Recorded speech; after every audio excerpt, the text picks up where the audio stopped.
시편 73편 1절에서 14절 읽으실 때 살아계신 하나님의 음성으로 들으시기를 바랍니다. 같이 읽겠습니다. 하나님이 참으로 이스라엘 중 마음이 정결한 자에게 선을 행하시나 나는 그의 넘어질 뻔하였고 나의 걸음이 미끄러질 뻔하였으니 이는 내가 악인의 형통함을 보고 오만한 자를 질투하였음이로다.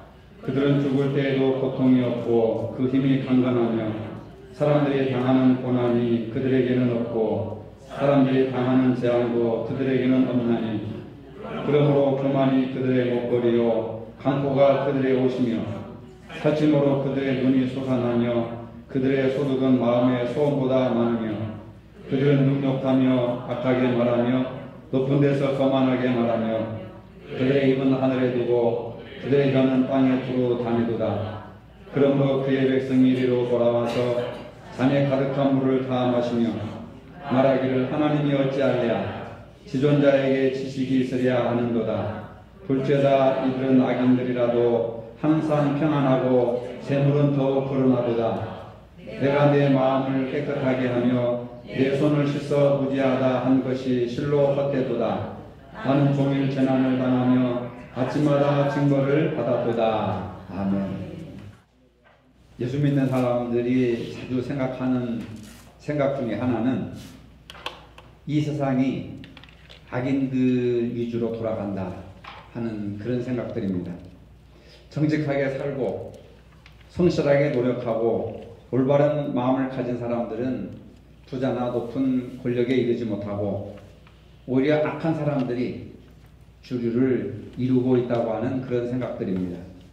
하지만 우리는 그리스도인으로서 모든 일을 하나님 앞에서 바르고 깨끗하게 행함으로써 우리에게 맡겨주신 청지기의 사명을 잘 감당할 수가 있는 것입니다. 예를 들어서 믿는 사람이 식당 하나를 운영한다고 하더라도 건강한 식자재와 또 맛을 낼 수 있는 그리고 적정한 가격에 가급적이면은 손님들에게 최선의 기쁨, 최선의 봉사, 최선의 어떤 기쁨을 줄 수 있는 그런 음식을 팔아야 된다고 하는 겁니다.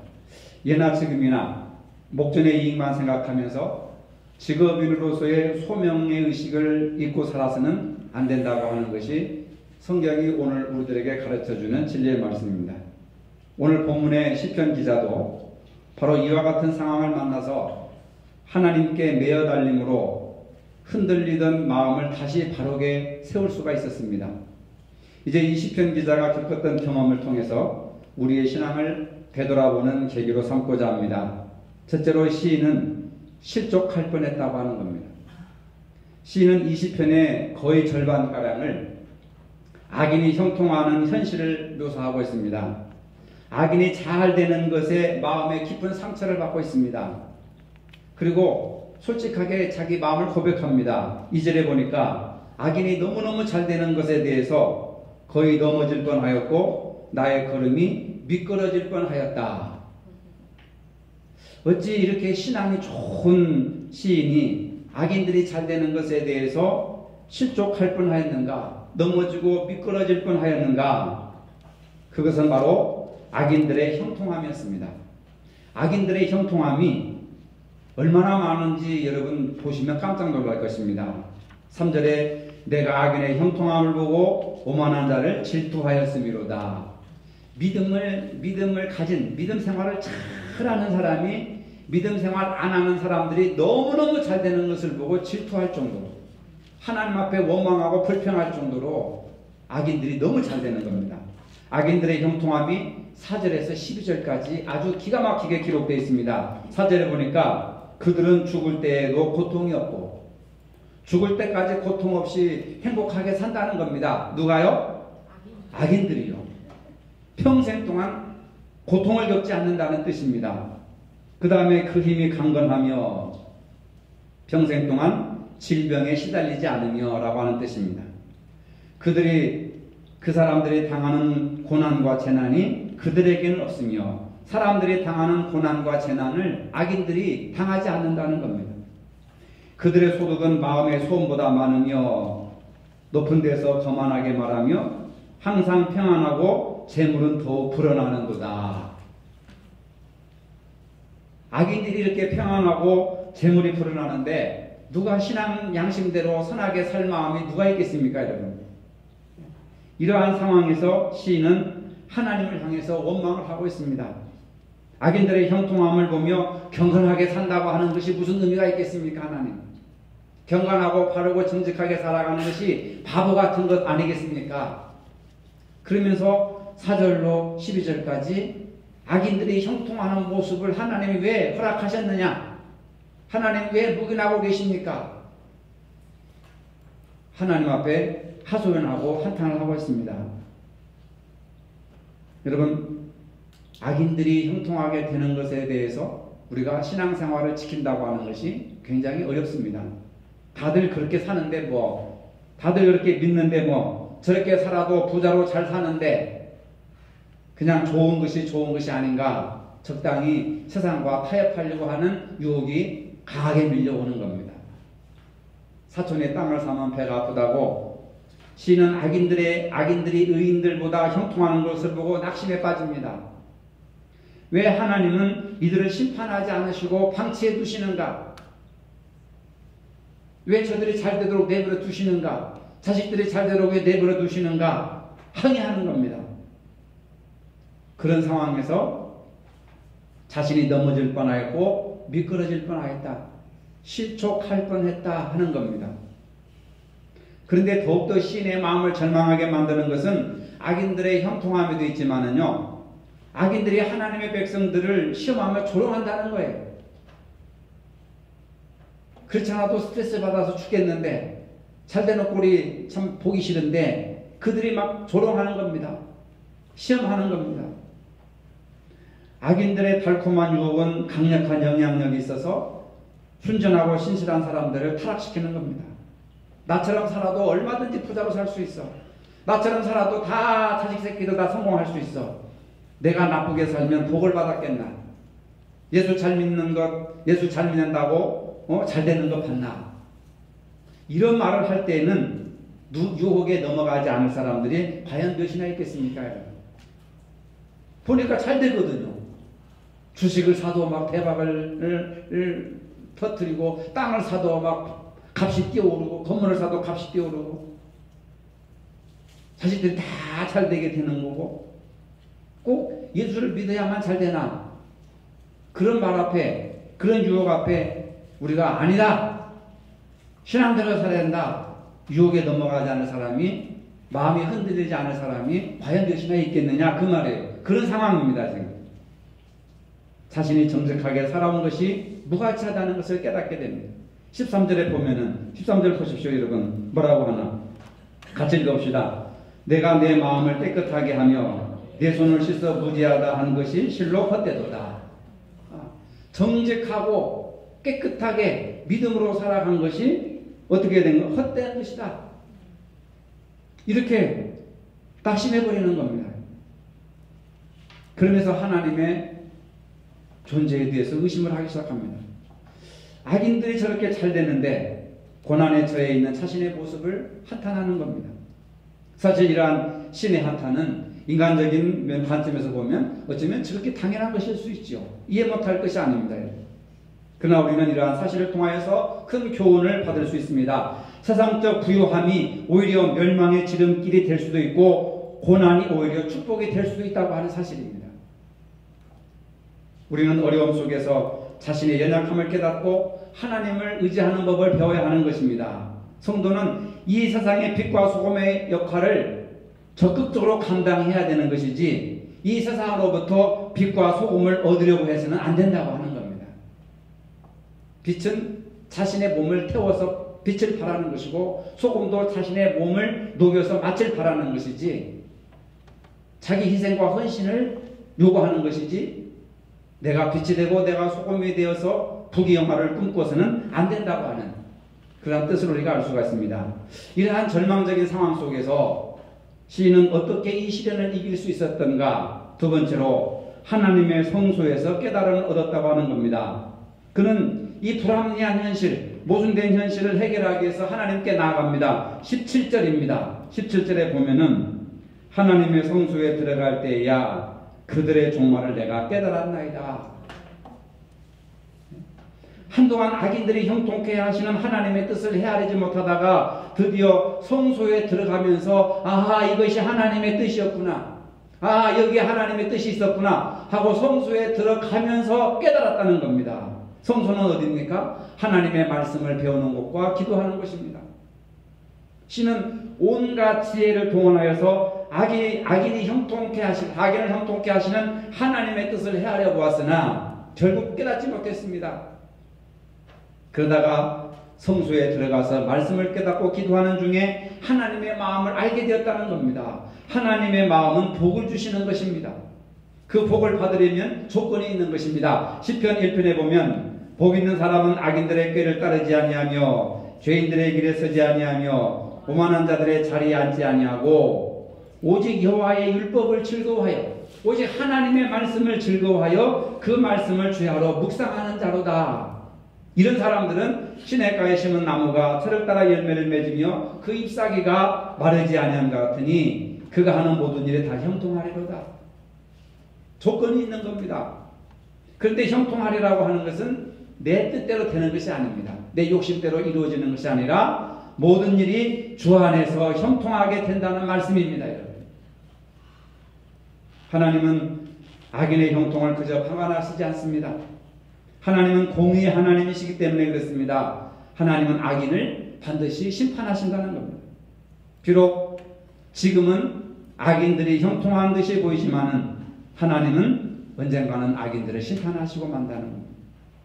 그렇지만 우리는 늘 연약한 인간이기 때문에 현실을 바라보고 악인이 저렇게 잘 되는 것을 보고 부러워하고 타협하고 싶은 충동에 사로잡힙니다. 그러나 성숙한 믿음은 우리의 삶의 목적이 물질적인 복을 구하는 것이 아니라 예수 안에서 참된 기쁨과 평안과 구원을 얻는 것입니다.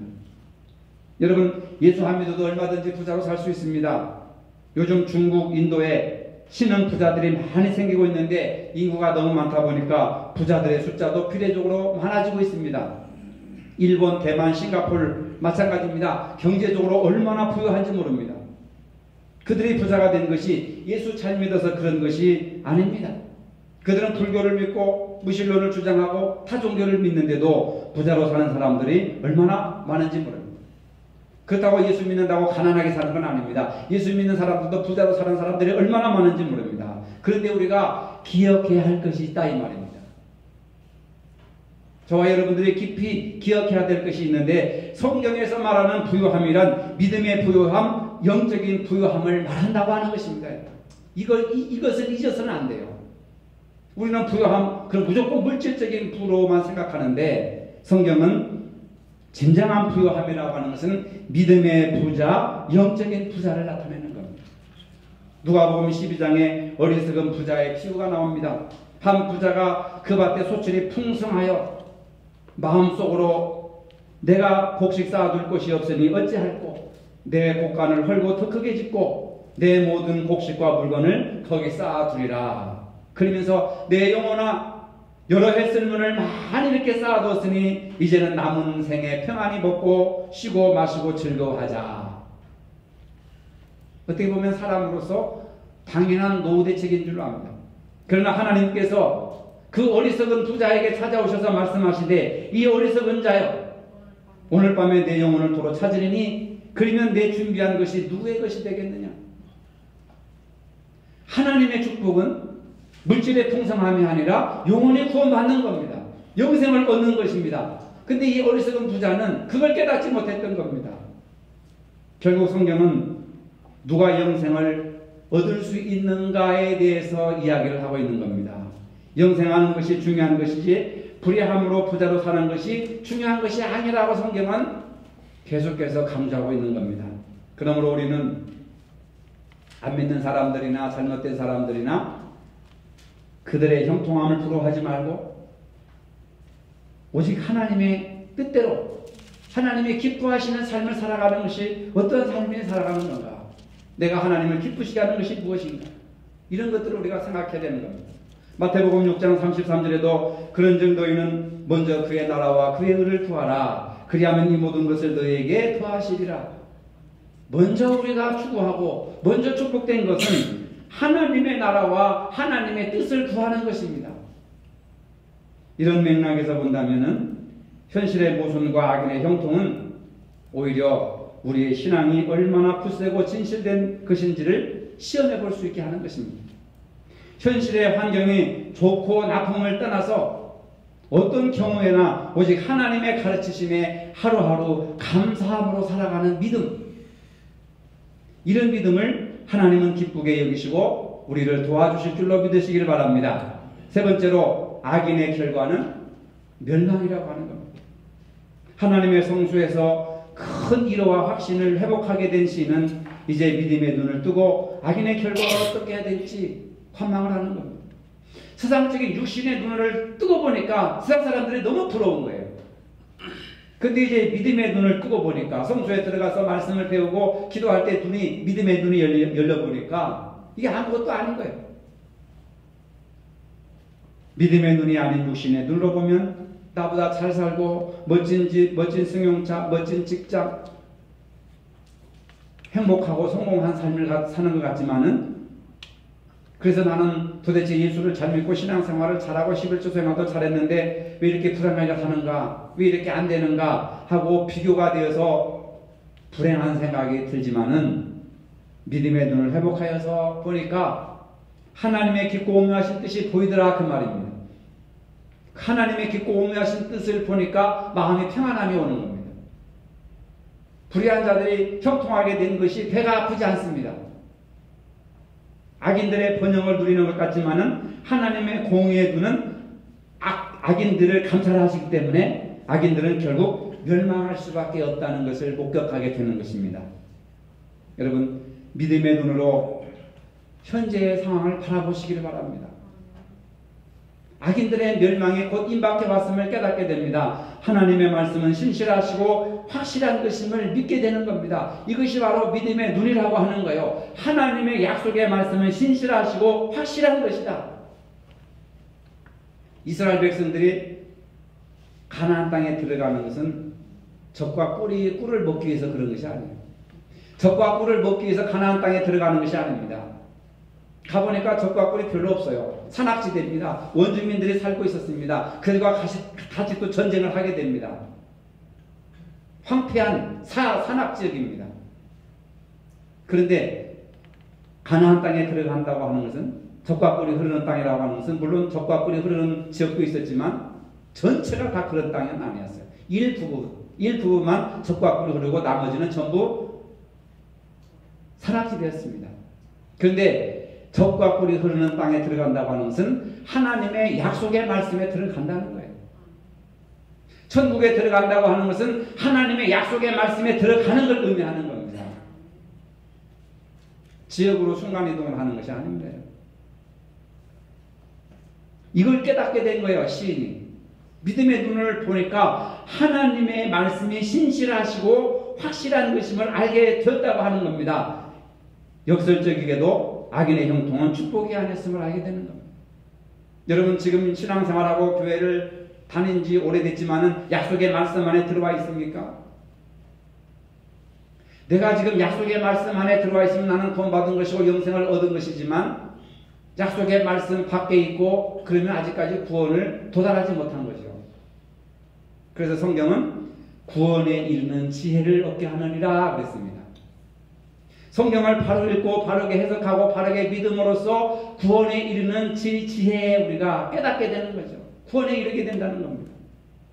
시편 37편 2절에 보니까 악인들을 풀과 같이 속히 베이시며 푸른 채소같이 쇠산하게 하실 것입니다. 풀과 같이 속히 베이며 푸른 채소같이 쇠산할 것입니다. 농사지어 보신 분들 아죠? 푸른 채소는요, 아침에 이슬을 맞으면 풀었다가 낮에 더우면 확 시들어버리는 겁니다. 하나님은 악인들을 미워하시고 갑작스럽게 몰락시키실 것을 믿음의 눈으로 바라본 거예요. 그러나 상상하지 못했던 겁니다. 언젠가는 멸망하겠지. 그런데요, 19절에 보니까 그들이 어찌하여 그리 갑자기 황폐되었는가 놀랄 정도로 그들은 전멸하였나이다. 눈 깜짝할 사이에 순식간에 악인들이 황폐되고 멸망하였던 거예요. 근데 악인들이 멸망하기를 간절히 바랬지만은 이 시인도 자기가 깜짝 놀랄 정도로, 아니 설마 내가 깜짝 놀랄 정도로 그냥 그렇게 손쉽게 악인들이 멸망을 당하더라는 겁니다. 그러면서 하나님을 원망하고 불평한 것에 대해서 후회를 합니다. 얼마나 인간적인 모습이에요. 그리고 자신의 무지한 존재임을 고백하고 있습니다. 하나님의 뜻은 오묘하고 깊은데 그 하나님의 뜻을 깨닫지 못하고 하나님을 원망한 것에 대해서 자책하면서 회개합니다. 문제는 외부에 있는 것이 아니라 내 자신에게 있음. 문제는 환경에 있는 것이 아니라 믿음의 눈을 가지고 바라보지 못하는 믿음이 부족한 내게 있음을 깨닫게 된다 그 말입니다. 그리고 21절에 시간이 짧아서 다 본문을 안 읽었지만요. 21절에 내 마음이 산란하며 내 양심이 찔렀나이다. 내가 이같이 우매무지함으로 주 앞에 짐승 같았다. 이렇게 얘기합니다. 하나님께서 이렇게 쉽게 해결하시는데, 하나님께서 이렇게 빨리 심판하시는데 내가 왜 그동안 마음이 심란했던가? 이 같은 내 자신의 모습이 무지함으로 우매무지함으로 짐승 같았다. 자신의 연약함과 부족함이 얼마나 어리석었던가. 여러분, 오늘 여러분들 여러 가지 상황 속에서 문제 가운데서 마음이 심란하지 않습니까? 괴로워하고 절망하고 그런 마음 여러분 갖고 있는 여러분 안 계십니까? 시인은 자신에게 닥친 여러 가지 어려운 문제로 인해서 잠시 마음이 흔들렸지만 결국 마음을 다잡았어요. 성소에 들어가서 꽃을 파는 할머니가 계셨습니다. 그 할머니는 경제적으로 매우 어려웠습니다. 하지만 얼굴에는 항상 행복한 웃음꽃이 활짝 펴났습니다. 사람들은 그 할머니를 행복한 할머니라고 불렀습니다. 어느 날 할머니에게 물었습니다. 할머니, 무슨 좋은 일이 있으신가요? 항상 웃으면서 행복하게 사시는 비결이 무엇인가요? 이렇게 물으니까 밝게 웃으시며 이렇게 말씀하시는 겁니다. 비결이 있지요. 나에게는 행복하게 사는 비결이 딱 하나 있습니다. 이 나이에 어찌 좋은 일만 있겠습니까? 나이가 들어 자식도 없고 외롭게 혼자 꽃을 팔면서 살아가고 있습니다. 잘 팔릴 때도 있고 안 팔릴 때도 있고 몸이 여기저기 쑤시고 아플 때가 많이 있습니다. 그래도 내가 늘 웃음을 가질 수 있었던 것은 바로 예수님 때문이죠. 힘들 때마다 예수님을 생각한답니다. 예수님은 금요일 십자가에 못 박혀 죽으셨으나 사흘 만에 부활하셨지요. 그래서 나는 항상 고통과 괴로움이 다가오면 사흘만 기다리자. 오늘 내일 고통이 다가와도 사흘이 지나면 주님께서 부활하신 것처럼 내게 즐거움이 다가올 것이니 절망하지 말고 사흘만 기다리자. 이렇게 늘 다짐한답니다. 그러고 보면은 아니나 다를까 사흘이 지나고 나면은 고통과 어려움이 사라지고 빛이 보이고 언제나 희망이 다가왔어요. 그러니 예수님만 생각하면 행복하답니다. 여러분, 이것이 진정한 믿음인 줄로 믿으시길 바랍니다. 예수님이 십자가에 죽으셨다가 부활하셨습니다. 우리가 입버릇처럼 얘기하고 찬양을 하고 어린애들에게 가르쳐주고 부활절마다 거창한 행사를 하지만 진작 내 마음속에 내가 어려움에 빠졌을 때는 예수님의 3일 동안의 죽음을 침묵하지 못하고 묵상하지 못하고 사흘 동안에 온갖 죄를 다 범하여서 문제를 더 확산시키고 죄 가운데 빠지고 만다 그 말입니다. 여러분, 고통과 괴로움이 있으면 사흘만 기다리시기 바랍니다. 시편 시인의 체험과 마찬가지로 오늘 우리가 사는 세상은 공평치가 않습니다. 하나님의 뜻대로 살지 않고 제멋대로 사는 자들이 형통한 것처럼 보입니다. 이러한 상황에서 과연 신앙생활을 계속해야 할지 하나님을 끝까지 믿어야 할지 의심을 가질 때도 있습니다. 사업의 계획대로 안 된다고 마음이 흔들려서는 안 됩니다. 직장도 가정도 자식들도 내 마음대로 내 뜻대로 안 된다고 흔들려서는 안 됩니다. 어렵고 힘들수록 말씀과 기도에 힘써야 합니다. 하나님을 피난처로 삼아야 합니다. 하나님의 교회에 나아가도록 힘써야 합니다. 이 세상에서 가장 중요한 것은 무엇을 먹을까, 입을까, 마실까 염려하는 것이 아니라 하나님 앞에 구원받는 것입니다. 영원히 영생을 얻는 것입니다. 이제 믿음의 눈으로 세상을 바라보시기를 바랍니다. 하나님의 약속을 믿고 신실하게 믿음의 자리를 지켜나가시기를 바랍니다. 그럴 때 하나님의 상급이 반드시 임하게 될 것입니다. 여러분 이렇게 생각해 보시기 바랍니다. 사흘만 기다리자. 옆 사람과 인사합시다. 사흘만 기다립시다. 어렵고 힘든 일에서도 포기하지 마시고 좌절하지 마시고 불평하거나 원망하지 마시고 그냥 사흘만 죽은 듯이 기다려보세요. 오늘도 부활하신 예수님만 바라보시며 힘을 내시기를 주님의 이름으로 축복합니다. 거룩하신 하나님, 여러 가지로 어렵고 힘든 일이 있을 때에 시인이 성수에서 깨달은 것 같이 말씀과 기도로 힘을 얻게 하여 주시고, 어렵고 힘든 상황 속에서도 주님이 죽으신 사흘을 기다리며 인내하며 하늘의 소망을 가지고 믿음으로 살아갈 수 있는 저희들이 되게 하여 주시옵소서. 부활하신 예수님만 바라보며 힘을 낼 수 있도록 은혜를 더하여 주시옵소서. 예수님의 이름으로 기도합니다. 아멘. 이제는 우리 주 예수 그리스도의 은혜와 하나님 아버지의 무한하신 사랑과 성령의 교통하심이 이 자리에 머리 숙인 모든 성도들에게 이제로부터 영원까지 함께 하시기를 축원하옵나이다. 아멘.